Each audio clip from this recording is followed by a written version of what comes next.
Bénin, Burkina Faso, tentative croisée de coup d'État. C'est une interrogation en réalité. C'est le thème du forum de cette semaine. Nous sommes au plateau avec Watou Onibo. Il est activiste et essayiste en compagnie de Sogoyou Kegewe. Nous faisons l'émission également avec vous, fidèles téléspectateurs, puisque vous contribuez à la richesse de l'émission via vos contributions par WhatsApp, plus 228 96 08 43 43. J'ai déjà beaucoup de messages ici à relayer rapidement. Je commence avec un message du Niger. C'est signé Fabrice Yomi. Bonjour Niwot Forum, bonjour Gilles, bonjour à mon papa Sogoyou Kegewe et à l'autre panéliste Watou Onibo. La tentative de coup d'État au Burkina Faso par les traîtres burkinabés qui résident la plupart en Côte d'Ivoire, soutenus par l'esclave de Salon, je censure. Tous ces traîtres seront jugés, mais le cas du Bénin n'est pas tout à fait clair, comme ce sont des amis. Nous connaissons la politique du président Talon qui, à chaque veille des élections présidentielles, il faut qu'il arrête des potentiels adversaires pour assurer sa réélection. Si c'est vraiment un faux coup d'État qu'il a inventé de toutes pièces, il ne sera pas épargné. Fabrice Jomi, depuis Niamey au Niger, Watou au niveau, et ça permet d'ailleurs de revenir à vous sur les différentes hypothèses de ce coup d'État entre griffes.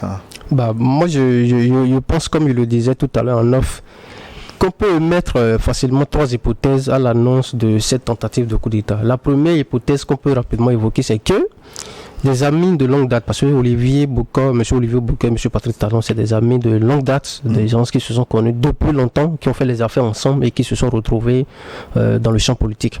Et donc, la première hypothèse, c'est que des amis se sont dit, bon, là, tiens, on est à la fin de mes 2 mandats, il faut qu'on crée quelque chose quand même, une sorte de canular qui fera de toi une victime aux yeux des populations béninoises, parce que l'élection de Patrick Talon aussi en 2016, c'était un truc comme ça, c'était que les Béninois se disaient non, il a été victime de Yahi Boni et pour cela il faut porter le choix sur lui. Et donc on se dit il faut créer un truc comme ça où on fera de toi une victime te permettant de devenir président de la République en 2026. Sauf que la question à ce niveau, au niveau de cette hypothèse, c'est que est-ce que pour un président de la République qui dit ouvertement que ce qui fait la réélection d'un président de la République, ce n'est pas son bilan, que c'est la manière dont il tient les grands électeurs, c'est la manière dont il tient les activistes, il tient tout le monde, les opérateurs économiques, tout le monde. Est-ce que quelqu'un qui a dit un truc comme ça peut inventer des schémas pour assurer sa succession?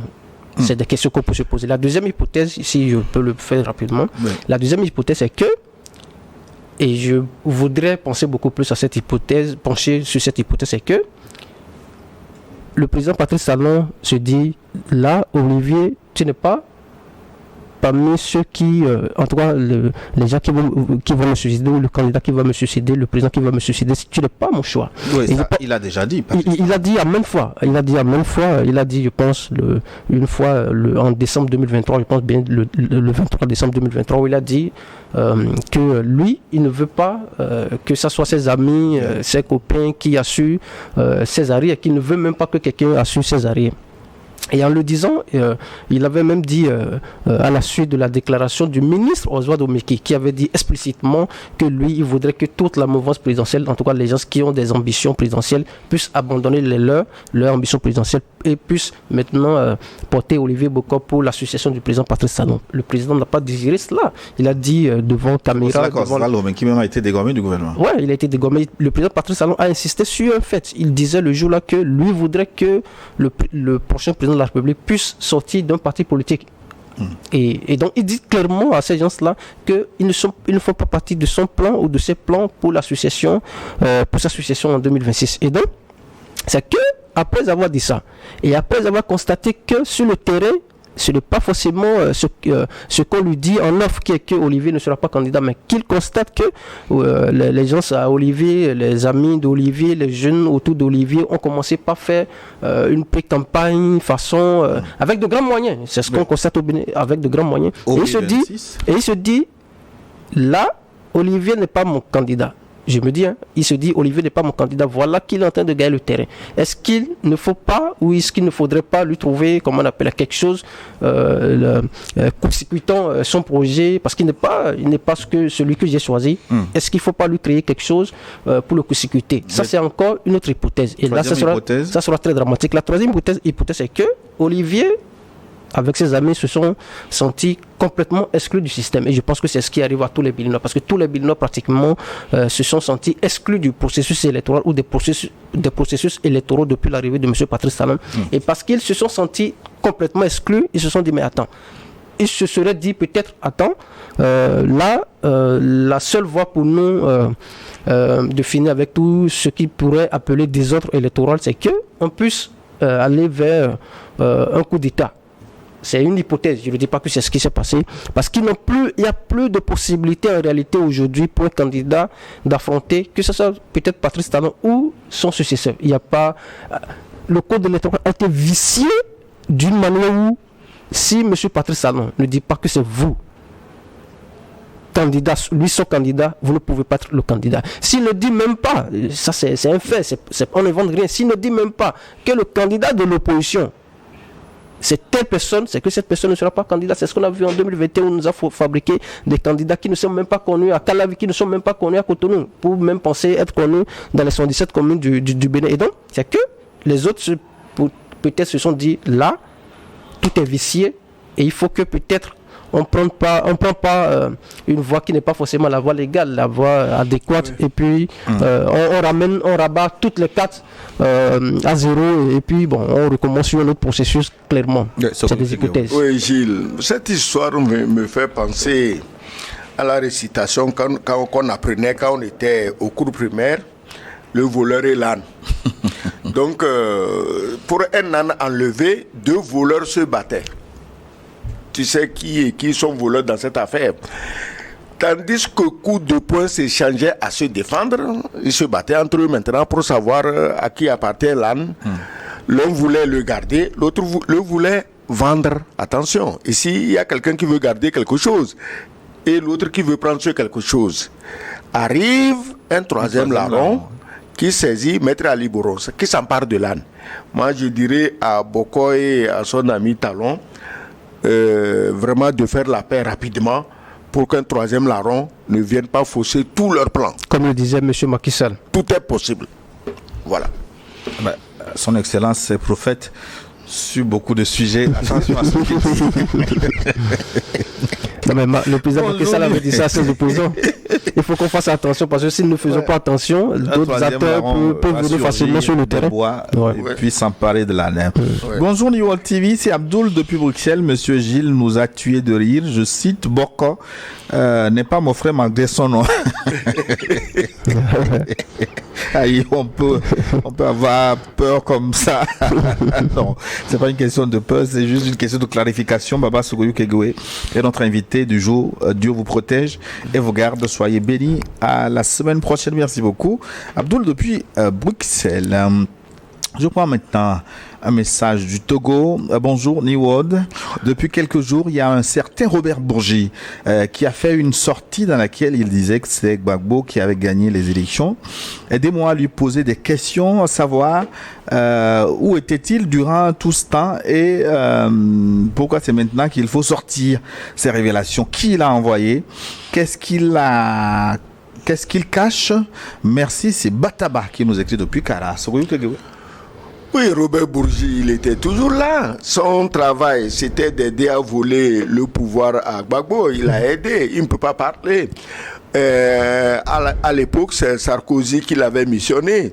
Aujourd'hui, quelqu'un d'autre l'a missionné pour dénoncer le président Ouattara.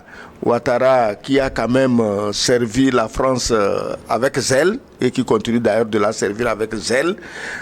On a chargé Bourgi de le mettre nu sur la place publique pour dire qu'il n'a pas gagné les élections et qui le dit, celui qui était aux premières loges des manigances, des trahisons, des coups tordus, où un chef d'État promet vitrifier un autre chef d'État.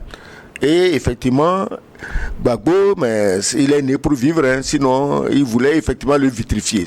Donc, Moi, je crois que Bourgi était là. Bourgi travaille pour la France. Tous les régimes ont besoin de têtes brûlées. C'est-à-dire que tout régime en place, s'il veut tenir, il a besoin de 2 ou 3 têtes brûlées comme Bourgi. Au temps de Macron, de Chirac, il n'avait pas d'état d'âme. Chirac part, il croyait nouer des alliances similaires avec Dominique de Villepin, qui n'en voulait pas trop, qui l'estimait trop explosif, et il a préféré aller s'allier à l'adversaire politique de Dominique de Villepin, à savoir Nicolas Sarkozy. Et là, en bon serviteur, il s'est mis à faire ce que Sarkozy lui a demandé. Aujourd'hui, Sarkozy n'est plus président.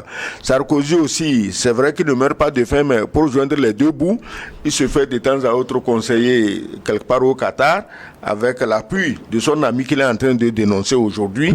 Moi, je crois que on doit le répéter tous les jours. Ces gens n'ont pas d'amis, ils n'ont que les intérêts. Donc, Bourgi est sorti aujourd'hui parce qu'on lui a dit de sortir. Sinon, il ne parlerait jamais. Les gens comme ça, tu peux même... D'ailleurs, ici, il n'a pas simplement donné des interviews, il a écrit un livre. Donc moi je crois que si quelqu'un peut m'offrir ce livre, je le prendrai avec plaisir. Voilà. Bonsoir Son Excellence, vous avez les salutations de Pascal Lamboni depuis Barkwasi, c'est au nord Togo. Merci. Ah oui. Participation. Richard Tagba nous a rejoint. Bonjour. Très cher panéliste, je vous salue cordialement. Sinam Richard Tagba depuis Karalamafin pour la situation du Burkina Faso. Nous pouvons dire que l'ennemi est connu et ne lâchera jamais prise. Mais pour le Bénin, comment peut-on justifier cette situation? Le Bénin est-il dans la même situation que les États du Sahel au point d'essuyer ce balayage? Merci, excellente émission et bien de choses à vos familles, à tous les fidèles de New World et coucou spécial à Luc Abaki. Oui, merci, cher Richard, depuis Karalamafin. Bonjour, New World TV, Amadou Moumouni, Nigérien résident à Anvers, en Belgique. Mes hommages aux panélistes du jour, sans oublier son excellence, monsieur l'ambassadeur, Sogoyou Kegewe, Gilles, et l'autre invité du jour, dont je n'ai pas retenu le nom, c'est le moment de le faire maintenant. Il s'appelle Watowede Nibo. Je m'excuse à cet effet, pas de problème. Concernant les tentatives de déstabilisation des États du Sahel, nous savons que c'est une question de survie pour les impérialistes, car toute leur soi-disant puissance ou richesse proviennent du pillage systématique des ressources de l'Afrique. À cet effet, accepter la souveraineté des États de l'AES leur paraît une utopie. Pour le cas du Bénin, il s'agit juste d'une scène de théâtre pour tromper la vigilance des Béninois. Je vous souhaite un excellent dimanche et à la semaine prochaine, Inch'Allah. Nous serons là. Un message justement du Bénin, Léopold Kotor, qui est laconique aujourd'hui. Bonjour Gilles, bonjour à mon très cher doyen Sogoyou et à mon compatriote Watouere. Affaire de coup d'État, nous, citoyens, suivons de près l'évolution de la situation. Suivez mon regard. Bon dimanche à tous. Léopold Kotor, depuis Cotonou au Bénin. Lui, d'habitude, loquace, il est laconique aujourd'hui. On comprend à demi-mot. Oui, il y a quelque chose que j'allais dire. On a développé beaucoup d'hypothèses, mais il y a une autre qu'on ne doit pas oublier. Peut-être que Talon et son ami Boko veulent nous faire le coup de Macky Sall et Ousmane Sonko. C'est-à-dire qu'on prend Boko, on le met en prison, les Béninois sont mécontents, ils manifestent avec virulence. On dit, calmez-vous, il sera candidat aux élections, sachant qu'il y aura un raz-de-marée sur son nom, juste parce qu'il a défié Talon. Il devient maintenant président. Les Béninois naïfs, comme les autres de l'autre côté, croient qu'il est venu pour changer quelque chose. Et non, il est venu pour renforcer la rupture. C'est ça, j'essaie d'expliquer. Ils vont s'appuyer beaucoup plus sur de la victimisation. Voilà. De créer de la... Voilà, donc il y a cette hypothèse qui est valable. Kazoulé Mazabalo nous a écrit, nous avons beaucoup de personnalités riches et intellectuelles africains qui ne veulent plus revenir dans nos pays à cause de ces histoires d'arrestation. À combien de jours de la fin du mandat de Talon?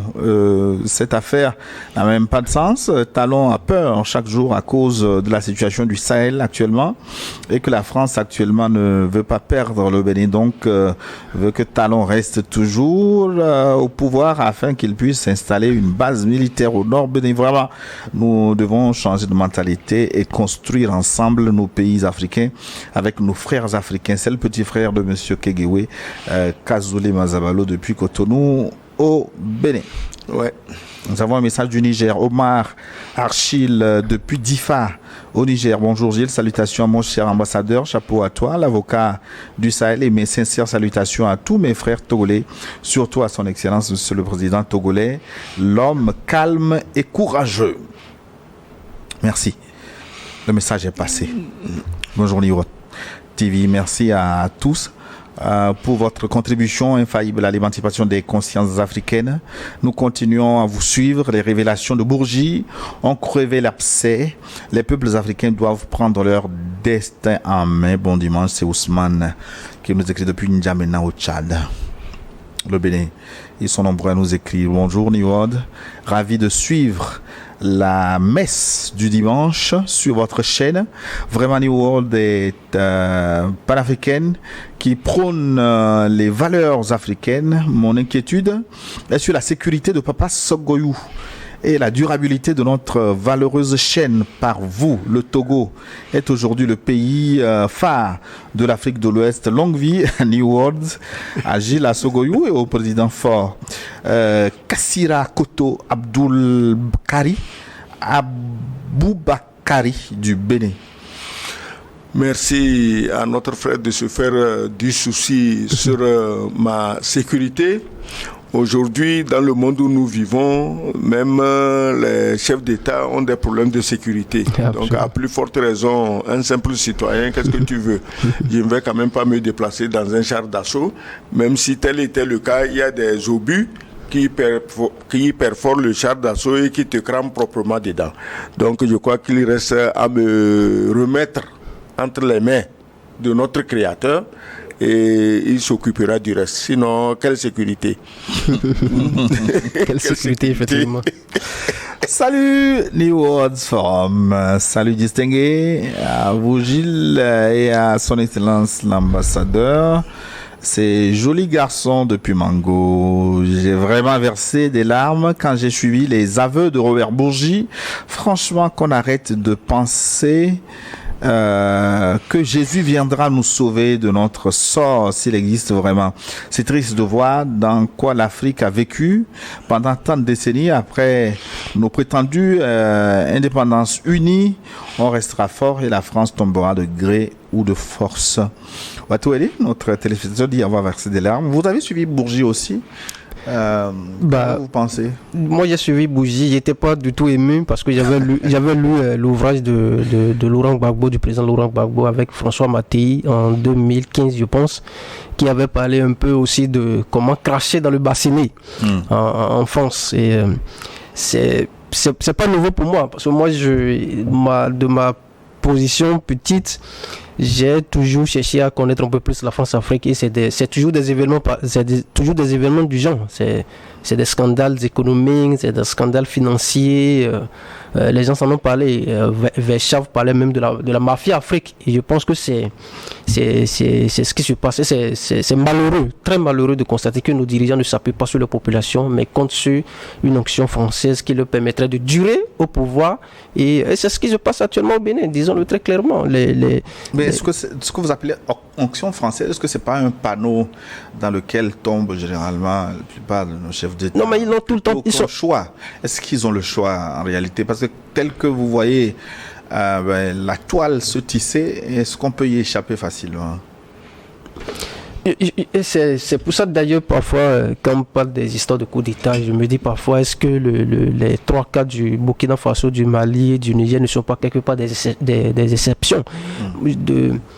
C'est compliqué d'opiner sur ces questions, mais je trouve que l'histoire nous a démontré que les gens qui ont dirigé nos États, tout au moins je parle du cas du Bénin depuis les années 90, n'ont jamais été dans une dynamique souverainiste. La plupart des dirigeants depuis 90 au Bénin ont toujours fait, comme on l'appelle avec la France, d'une manière ou d'une autre. Et quand on se dit, est-ce qu'ils peuvent échapper à cette onction entre griffes françaises? Moi je pense qu'ils peuvent le faire. Je pense qu'ils peuvent le faire dans la mesure où si vous avez vous êtes dirigeant ou vous aspirez à diriger l'État. Mais il suffit d'être un peu clean dans les affaires financières, dans les affaires économiques et souffrez que la plupart de nos candidats, la plupart des candidats aux fonctions de président dans nos pays, les plus en vue sont ceux qui ont des affaires beaucoup plus louches. Les gens, c'est un peu comme le disait le président Nicéphore Soglo, on nous propose ou on nous impose le choix entre le choléra et la peste. On est conscient de ce que tous ces candidats que nous voyons là, que nous admirons, que nous apprécions, disent ouais, il est bon, il est ci, il est éloquent, mais on ne se pose pas la question de savoir quelles sont les ramifications qu'il a avec les entités françaises et américaines. On ne se pose même plus ces questions. Et au finish, c'est que c'est des gens qui sont plus là pour nous. Et c'est ce qui se passe au Bénin. Tous les partis politiques au Bénin aujourd'hui, je dis tous les partis politiques, même de l'opposition, et je peux même citer des noms. Vous prenez par exemple les partis qu'on appelle les démocrates. Les démocrates, mais là, je ne dis pas que tous ceux qui sont dans les démocrates sont des France-africains, je dis pas ça, mais les grands dirigeants ne sont pas dans une logique souverainiste. Ouais, c'est ça, mais les grands dirigeants de ce parti-là sont tout le temps à l'ambassade de la France. Ils sont tout le temps à l'ambassade des États-Unis. Au même moment, c'est pas un délit d'être à l'ambassade. Non, mais si vous allez vers ces ambassades-là, c'est tout simplement parce que attention, ne faisons pas de l'extrémisme. Du tout pas. On peut être souverainiste. Et aimer la France, et aimer les États-Unis, et aimer l'Occident. Tout dépend de comment cet Occident te traite. S'il te maltraite, tu n'es pas obligé de l'aimer. Mais s'il se comporte avec toi avec dignité et respect, bon, tu traites avec dignité et respect avec eux. Mais quand vous discutez des questions électorales avec l'ambassadeur de la France, avec l'ambassadeur des États-Unis, c'est ça justement qui fait que dans nos pays, sur ce point tu as raison, ça n'évolue pas. Parce que si quelqu'un se pointe et le peuple se dit, ah, celui-là, il va venir, ça va changer. Le lendemain matin, en première page d'un journal, en gros titre, il se vante d'avoir été reçu au Quai d'Orsay. Bon, tu sais que la cause est entendue, hein. Autant garder ton vieux président, parce que les histoires de Quai d'Orsay, tu sais exactement vers où le gars se dirige. Voilà. Bonjour à vous tous au Bénin. Je pense que Patrice Talon a tourné le dos à la France, car il devenait impopulaire dans son pays et partout, en Afrique, jusque même ici au Burundi. Pour finir, une question au plateau. Quels enjeux politiques auront les révélations de Robert Bourgi dans la famille politique de Ouattara et de celle de Gbagbo, vu même que les élections se tiennent bientôt en 2025? J'ai cru entendre tout à l'heure que le président Patrice Talon aurait combattu la France-Afrique. Je ne sais pas si oui, bien sûr, c'est non, le président Patrice Talon n'a jamais, à aucun moment de sa gouvernance, pendant les 8 ans, le président Patrice Talon n'a jamais été contre la France-Afrique. Jamais. Il n'a jamais été contre la France-Afrique. Et à ces téléspectateurs, je voudrais lui recommander le discours du président de la République, de M. Patrice Talon, le discours de juillet 2022, je pense, à l'arrivée d'Emmanuel Macron, quand il faisait l'inspection néocoloniale au Bénin. Il n'a qu'à aller suivre ce discours de M. Patrice Talon, qui a fait le bilan en réalité de la coopération en griffe, je parle de coopération parce que je mets ça en griffe, de la coopération entre le Bénin et la France. Et le président a dit explicitement devant tout le monde comment les entreprises françaises ont émergé au Bénin, comment les entreprises françaises ont prospéré au Bénin. Il n'a jamais fait, comment on appelle, le point sur comment les entreprises béninoises, les capitaux béninois ont prospéré dans l'économie béninoise. Non, c'est les entreprises françaises qu'il a. Et il est allé même loin. Le président Patrice Talon, qu'il a suivi ce discours de 2022 où le président Patrice Talon dit ouvertement encore que la France-Afrique, clairement, a un avenir au Bénin. Il ne parle pas de la France-Afrique, mais il parle de ce que la France, d'un point de vue économique, d'un point de vue culturel, d'un point de vue politique, a un avenir au Bénin. Et je ne sais pas comment, avec un dirigeant comme ça, on peut dire qu'il est souverainiste. Il n'a jamais été souverainiste. Moi, mon vœu, c'est qu'il le soit, tout au moins les 1 an qu'il lui reste, qu'il soit souverainiste. Nous, on est là pour l'accompagner, si tant est qu'il doit rentrer dans cette dynamique souverainiste. Mais dans la dynamique France-africaine, je suis désolé, mon cher n'a qu'à aller beaucoup plus crever pour savoir que la gouvernance de Patrice Talon a été tout le temps France-africaine. À aucun moment, je dis bien à aucun moment, dans n'importe quel secteur, vous allez au Bénin, toutes les entreprises publiques ont été dirigées par des étrangers. Ce ne sont pas les Béninois qui sont nommés à la tête des structures d'État.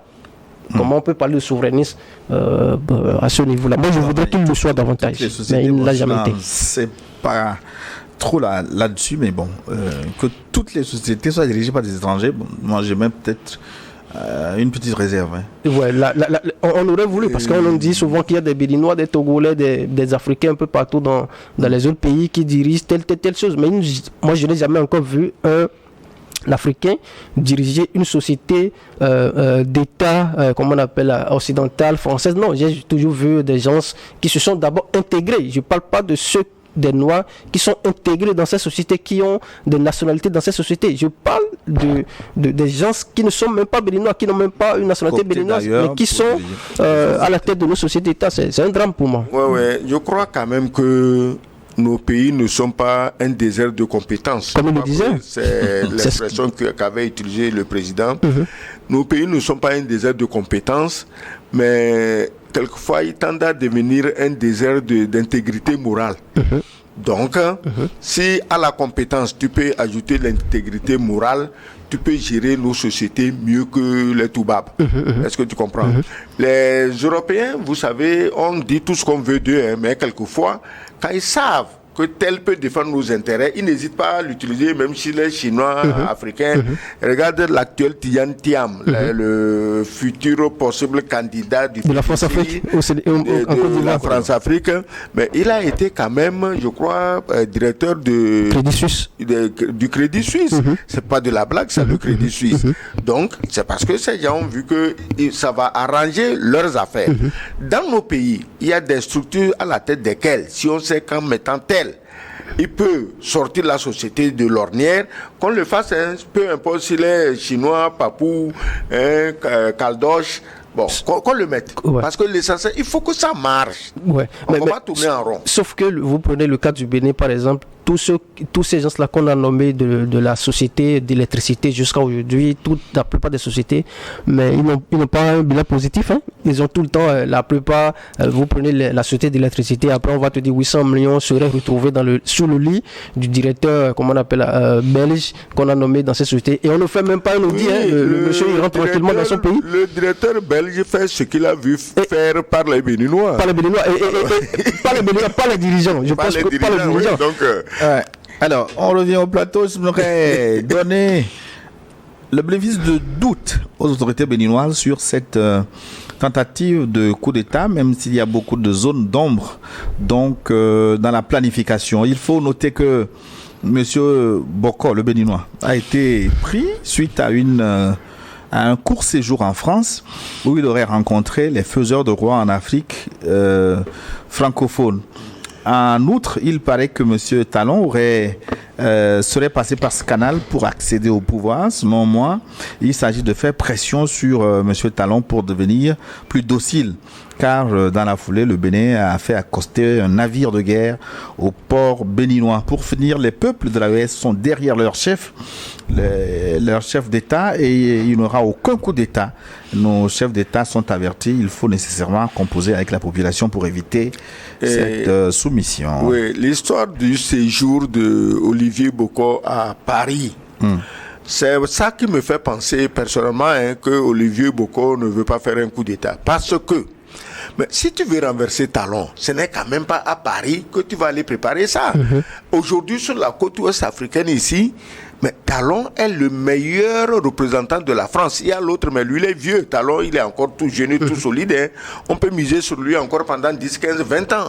Donc, je ne vois pas quelqu'un voulant renverser le président Talon qui va à Paris pour préparer ça. C'est comme si tu disais que, bon, quelqu'un veut renverser Poutine et puis il est allé chez Kim Jong-un à Pyongyang pour monter, ficeler le coup contre Poutine. C'est pas possible, c'est inimaginable. Parce que ces gens, on sait qu'ils sont amis et qu'ils se soutiennent à la vie, à la mort. Donc, aller à Paris pour préparer un coup contre Talon, ça me paraît quand même bizarre. Tout est possible. Nous sommes des humains, mais ça me paraît bizarre. Bonjour. Bonjour à vous. Depuis Bobo Dioulasso, Burkina Faso, même si on ne vous écrit pas, on est ponctuel au rendez-vous, au forum. En ce qui concerne les tentatives de coup d'État, je suis pour quand je censure celui qu'on attrape. Vous comprenez? Il veut qu'on les zigouille. Bon forum, c'est Zerbo et Yannick qui nous écrit de Bobo Dioulasso. Oui, je voulais dire tout simplement que l'idée de tuer ceux qui veulent tenter les coups d'État, elle est tellement dangereuse parce qu'un jour on va tuer des innocents. Quelqu'un qui ne t'aime pas, il va fabriquer des preuves, on va cacher les armes derrière ta maison, 2 ou 3 sacs de cocaïne quelque part pour dire que c'est ça que tu vends, tu es assez riche, tu peux renverser le régime. On te prend, on te fusille, après on s'aperçoit que tu étais innocent. Or, depuis Jésus-Christ, on n'a jamais ressuscité un mort. Donc, vous voyez que c'est un gâchis terrible. Même lui, Jésus a ressuscité, non. C'est le retour de Jésus à la vie, comme dirait Gédéon de la Tchétchouva. C'est le retour de Jésus à la vie qui est le fondement du christianisme. Donc, depuis ce temps, je n'ai pas appris le cas d'un autre qui est mort, qui a ressuscité. Même si dans nos villages, attention, il y a des gens capables de faire revenir un mort à la vie, ne serait-ce que pour un temps, pour apprendre certaines choses. Ça se fait. Oui, mais pour prendre des informations. C'est ça aussi. Pour prendre des informations. Justement, quand Jésus est revenu à la vie, il a fait combien de temps avant de partir? Il n'a pas fait une éternité. Et il disait même à ses apôtres de ne pas le toucher. Eux, ils voulaient toucher Thomas, voulaient toucher pour voir si c'était lui. Mais il a dit non, il ne faut pas me toucher. Donc, on ne peut pas revenir pour une éternité. Même Jésus. Bon, là. Non, Jésus est venu. Oh non, moi et il est reparti. En promettant revenir. Bonjour, je suis Calvin Dalman. Je me souvenais de cette même émission où on parlait de ne pas emprisonner un formel, qu'est-ce qu'il écrit, ou un ex-chef d'État. Mais aujourd'hui, avec ce genre de révélation du responsable français, je pense qu'il vaudra mieux montrer à notre leader que de la compassion. Mais quand on verra qu'ils sont en main avec les vieux colonisateurs, nous les poussons et faisons un communiqué et disons à l'autre que comme nous avons puni les autres, nous vous en aurons un et nous vous punirons aussi et nous faisons des lois pour punir ce peuple. Franchement, j'ai pas compris grand-chose. Moi, je voulais dire ceci à propos de Robert Bourgi et de toutes les insanités qu'il a crachées sur la Côte d'Ivoire.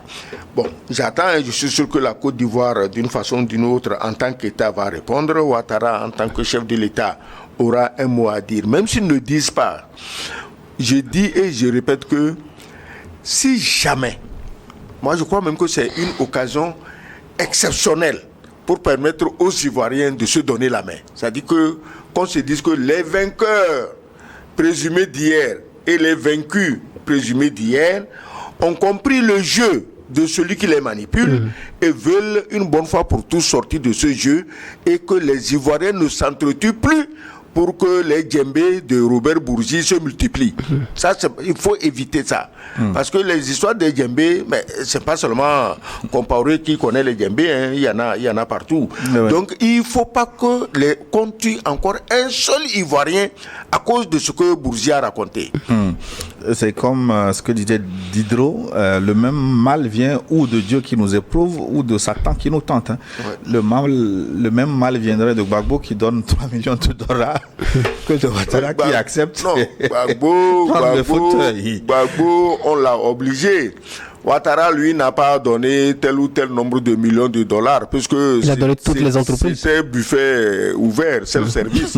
Donc, les Français se servaient. Bonjour New World, bonjour monsieur l'ambassadeur et son co-débatteur.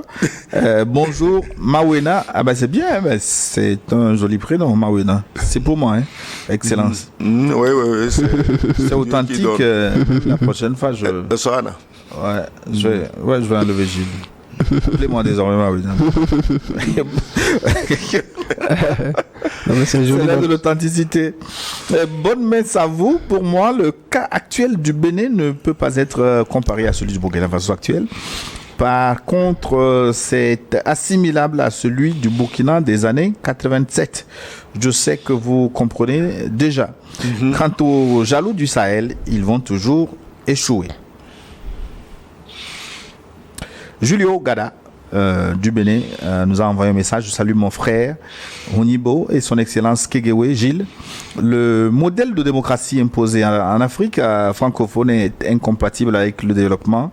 Si vous avez compris cela, vous comprendrez la raison pour laquelle les pays de l'Occident sont si exigeants avec le respect de la démocratie. Je pense Et je crois qu'on doit parler de démocratie après développement, car l'alternance au pouvoir, le modèle occidental ne peut jamais développer nos pays africains. C'est un éternel recommencement. Et le business des partis politiques qui choisissent des candidats qu'on impose au peuple, c'est mon avis. Julio Gada. Je lui passe le bonjour. Oui, vous connaissez. Ce qu'il dit est vrai. Moi, j'étais à Paris, je crois, en 93 ou 94, quand pour la première fois des élections démocratiques ont été organisées à Taïwan. Et la presse française, à l'époque, ne tarissait pas d'éloges sur Taïwan, qui a eu le bon sens d'impulser le développement avant de passer à la démocratie. Si on pouvait nous donner ce bénéfice d'ordre d'arrivée, je crois que ça irait mieux. Mais le problème, c'est la manière de gérer des Africains qui pose problème. C'est la manière, ce n'est pas forcément le mode d'accession. Voilà, parce que si quelqu'un dirige d'une main de fer et que la gestion est rigoureuse, mais personne n'ira demander qu'on le remplace au pouvoir. Non. Dans la situation où nous sommes, personne. Non. Il faut la rigueur de la gestion et vous allez voir que les Africains vont se passer de ces singeries électorales. De 2 mandats, 3 mandats, 4 mandats. Gilles Mbote et toute l'équipe de New World, Mbote Nayo, je salue avec tout le respect dû notre vénérable Papa Sogoyou, le phare en personne, ainsi que notre brillant jeune Wato Ede. Les chefs d'État africains doivent comprendre que la situation politique est de plus en plus instable et que certains militaires animés par des idéaux patriotiques et panafricanistes peuvent être tentés d'agir en espérant obtenir le soutien populaire. En concernant le Bénin, la récente rumeur de coup d'État semble être une manœuvre visant à dissuader de futures tentatives, car le gouvernement actuel est de plus en plus déconnecté de sa population. En revanche, au Burkina Faso, la situation est déjà bien connue et n'a plus besoin d'être démontrée. Il écrit d'où? D'où, je ne sais plus. De l'Occident de toutes les façons. Salut le plateau, c'est Maglibé Machatom depuis les pieds dans l'eau du mont Barbabassa. Comment les pieds dans l'eau dans une montagne? Ouais, peut-être la saison pluvieuse. Ah bon? Oui. Sûrement. Gilles, pour la première fois, j'avoue que je ne maîtrise pas le thème du jour. Tentative de coup d'État au Bénin et au Burkina n'ont rien en commun que le non-coup d'État. Ben voilà, vous avez trouvé le lien. Absolument, il a trouvé le lien. Finalement. Il a trouvé le lien. C'est ce qu'on a expliqué tout à l'heure aussi. Sinon, il n'y a aucune similitude. Bonne émission, merci, match. Il est plaisant ce Maglibé Machatom. Au Bénin, il n'y a que les France-Africains qui la jouent. Le Niger, non, le Burkina. Bonjour, comment allez-vous? Nous allons bien. Je suis Basier depuis le Burkina Faso. Quel Basier? Seulement, non. J'admire beaucoup votre émission. Saluez le tonton Kegewe de ma part. Vraiment longue vie à vous et que la paix revienne dans le Sahel. La paix est déjà dans le Sahel, mon cher ami. Ou bien, Excellence? Non, la paix est déjà là, troublée seulement par les petits ambitieux politiques qui sont réfugiés de l'autre côté. Mais malheureusement, de l'autre côté, là-bas, bientôt, on va commencer à évaluer le prix de la trahison. Bonjour, cher ami, particulièrement l'ambassadeur. Le Bénin nous présente un théâtre pensant pouvoir nous endormir. Garba depuis le Bénin, c'est le plan Sonko, dit notre fidèle téléspectateurs. Lanciné Traoré nous envoie un long message. Est-ce que je peux le lire? Est-ce que j'ai du temps?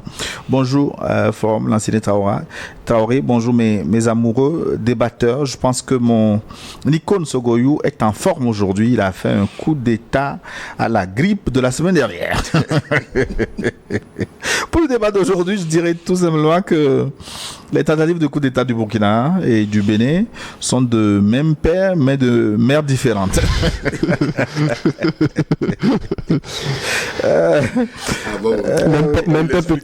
Même pas peut-être parce que ça permet d'assurer le pouvoir, même parce que ce n'est pas les mêmes objectifs. Les téléspectateurs sont bien inspirés aujourd'hui. Il tente de sécuriser son pays et d'expulser les occupants illégaux, intérieurs et extérieurs. Cependant, au Bénin, bien vrai que le président Talon est pro-occidental et malgré la présence de l'armée française signalée, je pense que les politiciens doivent faire beaucoup attention. Chez moi, en Guinée, l'opposition a applaudi le coup d'État, mais ils se rendent compte que c'est un coup d'État pour toute la classe politique par manque de résultats de part et d'autre. Beaucoup de victimes dans les manifestations ainsi, dans la bouche, tant qu'il y a un petit débris entre deux dents, la langue ne sera jamais tranquille. Donc, gouverner et gouvernants, soyons patriotes. Bon dimanche à vous. Merci. L'ancien Traoré depuis le village de Sékou Touré en Guinée. C'est maintenant le tour de qui? Son message est long également. Avons-nous du temps pour dérouler? C'est Prudence qui nous écrit depuis le Bénin. Je vais prendre patience pour vous lire son message. Bonjour plateau. Que l'Éternel bénisse l'Afrique et fortifie les Africains. Moi, personnellement, je pense que l'Afrique a simplement besoin de transfert de compétences et une révolution éducative pouvant accoucher des individus capables de consolider les compétences technologiques transférées. Je pense que c'est la solution pour une Afrique meilleure. Par conséquent, s'il est avéré que les drones sont entre les mains des terroristes, alors il est impératif que les États de l'AES prennent des mesures idoines pour contrer cette nouvelle menace. Voilà pourquoi je propose que l'AES dote des milliers et des missiles et de la technologie militaire capable d'abattre ces drones. Débit devrait... Non. Est-ce que c'est pas le message de l'autre jour, ça que je suis en train de lire? Je revois ça tranquillement pour revenir à vous. Bonjour tout le monde. Que Dieu protège notre Afrique et merci beaucoup pour votre émission. C'est Ismaël Barra qui nous écrit de Milan en Italie. Excellence, vous êtes suivi de partout, du monde entier. Vous avez des fleurs. L'Italie, c'est un très beau pays. Très très beau pays. Vous ne manquez jamais de le dire. Bonjour New World Forum, c'est Emmanuel depuis Baguida. Je suis vraiment fan de votre émission que je ne rate jamais tous les dimanches. Vous faites bien, très bien d'ailleurs. Merci. Nous vous en sommes très reconnaissants. Bonjour New World. Je me pose la question à savoir pourquoi lorsque nos frères du Sahel subissent une attaque, nous les Africains, on n'est pas unanime pour condamner comme ça ce qui se fait aux États-Unis où a critiqué les présidents de l'AESC, Agua Nikada depuis Kakaveli à Lomé au Togo. Il dit que nous ne sommes pas assez solidaires des peuples du Sahel. Non, mais il n'a pas tort. Il n'a pas tort. Moi, je vois les événements terroristes au Mali, au Burkina Faso, au Niger. Moi, j'ai mal que les autorités du Bénin, en tout cas du pays dont je suis issu, ne fassent pas tout au moins minimum des communiqués pour se désolidariser de ces attaques terroristes, pour les condamner fermement et montrer leur attachement aux idéaux de l'AES. Vu l'origine, la nature des attaques, les autres chefs font peur. Donc, ce n'est pas aux responsables politiques de nos pays, mais il faut des structures associatives de la société civile très fortes pour protester. Mais il n'y a pas ça dans nos pays. Si dans nos pays, il y avait des structures organisées contre la France-Afrique, dès qu'il y a quelque chose, tout le monde monte au créneau sur les radios, les télévisions pour les dénoncer. Parce que nous sommes toujours dans le raisonnement, si c'est au Burkina, donc c'est pas chez moi, si c'est au Mali, c'est pas chez moi. Mais finalement, tu finiras par t'apercevoir que là où tu dis c'est pas chez toi, là, en réalité c'est dans ta cour. Dans la cour de ta maison que ça se passe. Mais vous savez bien que, quand même je partage ce que vous dites, vous savez très bien que ce n'est pas facile dans nos pays de monter des organisations de la société civile encore souverainistes et de critiquer, comment on appelle, la France-Afrique. Et c'est pour ça, d'ailleurs, moi je salue quelque part, je le dis très franchement, très honnêtement, les autorités togolaises qui aujourd'hui, parce que c'est au Bénin, c'est au Togo, on a New World TV qui permet quand même aujourd'hui, qui est suivi par des milliers, je pense même après 2 millions déjà sur YouTube. de personnes. On a besoin de ces chaînes de télévision, on a besoin, comment on appelle, de ces cadres-là. C'est pas facile de critiquer la France Afrique au Bénin. Moi, j'en ai fait les frais en décembre dernier. Et donc, c'est pas facile. Merci d'être venu chez nous, de trouver la paix, la liberté d'expression. Non, mais je l'ai trouvé. Je l'ai dit à mes amis, autorités, proches de la mouvance présidentielle au Bénin. Fais attention parce que dans ce domaine aussi, il y a des gens qui se font enlever par hasard. On ne sait pas qui les a enlevés. Ils se font enlever par hasard. Et par hasard. Donc, le hasard de son excellence. Dieu veille sur nous. Dieu veille sur nous. Et on espère bien que nos dirigeants puissent retrouver la voie du souverainisme. Oui, laissez-moi vous lire un message par hasard et puis on conclut.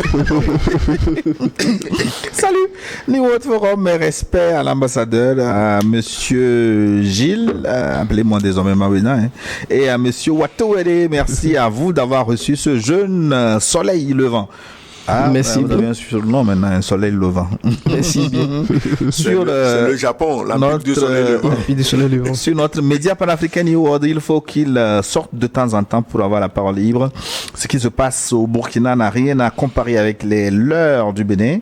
On veut faire oublier aux Béninois leur souffrance venant des problèmes que ce gouvernement de la rupture crée avec ses voisins, le Niger, le Togo, le Nigeria, le Burkina Faso. C'est Richard qui nous écrit depuis Cotonou.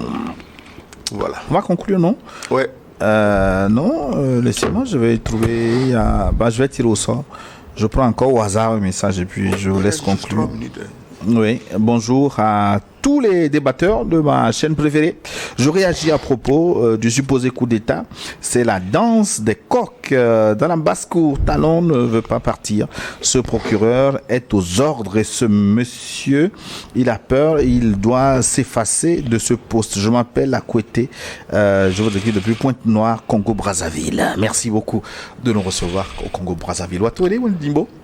Vous êtes à la fin de notre forum. Merci d'être passé. Non, mais c'est moi qui vous remercie. Moi, je voudrais, comme on l'a dit tout au long de cette émission, la situation au Burkina Faso ou les tentatives de déstabilisation du Burkina Faso ne sont pas forcément les mêmes comme au Bénin, comme on l'a présenté. Moi, je voudrais tout simplement demander au gouvernement béninois, dans ce cas d'espèce, le temps venu d'ouvrir beaucoup plus la compétition électorale aux Béninois, le temps pour eux aussi de couper, comment on appelle ces mots, à la racine. Quand même, je dis, quel qu'en soit ce qui se passe, vous ne pouvez pas chercher à tenter à la sûreté de l'État. C'est pas possible, c'est inadmissible. Et aussi leur prier de travailler pour les 1 an poussière qu'il leur reste, de travailler davantage à limiter un peu les visées impérialistes de la France, comme on appelle au Bénin, parce qu'on constate de plus en plus, je le dis, et c'est pas moi qui le dis, en réalité le président Patrice Talon, comme je l'ai toujours dit, l'a dit explicitement dans son discours de 2022, limiter, moi je le prie, je serai son premier soutien, parce qu'on a besoin des chefs d'État souverainistes, on a besoin de faire front avec nos chefs d'État qui sont dans cette dynamique souverainiste. Et donc je prie le président de la République du Bénin, M. Patrice Talon, de rentrer tout au moins les 1 an qui lui reste, de rentrer dans cette voie souverainiste, de permettre aux opérateurs économiques béninois de prospérer, de leur confier l'économie béninoise. Contrairement à ce qui se passe, les investisseurs étrangers ne vont jamais permettre à nos pays de se développer. Merci. C'est ce que je pense. Watouele Onibo, son excellence, 1 minute. Oui, la conclusion, c'est qu'il ne faut pas comparer l'incomparable. Ouais. Au Burkina, on sait ce qui se passe. C'est une association de malfaiteurs, des pays, des organisations, des soi-disant terroristes, de vrais faux terroristes en cravate, costume cravate, dans des hôtels 5 étoiles dans un pays voisin, qui veulent ouvertement, ils ne s'en cachent pas, déstabiliser le Burkina. Et le Burkina, avant d'accuser quelqu'un, ils sortent les preuves, des preuves vocales ou images. Ici, nous attendons les preuves que effectivement l'ami Boko voulait renverser son meilleur ami Talon. Ça m'étonnerait parce que il sait bien que si Talon n'est pas là, lui-même il n'est personne. Ouais. Donc, mais le pouvoir tente les gens et ça leur fait perdre la tête. J'espère que ce n'est pas le cas. On espère. Merci Sogoyou Kegewe. Nous arrivons à la fin du forum de ce dimanche. Merci beaucoup aux fidèles téléspectateurs qui étaient encore très nombreux au rendez-vous. À Clesso Pignan a assuré la réalisation de ce forum une fois encore. Merci beaucoup, chapeau à Clesso.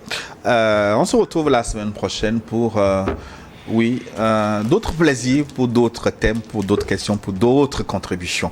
À très bientôt.